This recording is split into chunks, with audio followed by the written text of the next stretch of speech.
தன் பாவத்தை உணர்ந்து மனம் திரும்பி அறிக்கை செய்யாம எத்தனை பரிகாரங்களை செய்தாலும், எத்தனை தான தர்மங்கள் செய்தாலும் பாவம் மன்னிக்கப்படாது. அந்த பாவம் தொடர்ந்து கொண்டே இருக்கும். விளையாட்டா குடிக்க ஆரம்பிச்சேன், விளையாட்டா போத வஸ்தெல்லாம் பயன்படுத்த ஆரம்பிச்சேன். இன்னைக்கு என் வாழ்க்கையே போய்விட்டது, என்னால விட முடியல.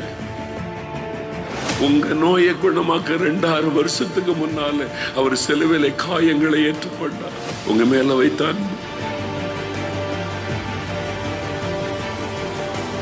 உங்களுடைய குடும்ப சாபத்தை, பரம்பரை சாபத்தை, தொடர்ந்து வரக்கூடிய சாபங்களை மாற்றி உங்களை ஆசீர்வதிப்பதற்காக சிலுவையில் அவர் சாபம் ஆனார் என்று வேதம் சொல்லுகிறது. உங்களுடைய நோய்களை குணமாக்க சரீரத்திலே தழும்புகளை அவர் ஏற்றுக்கொண்டார்.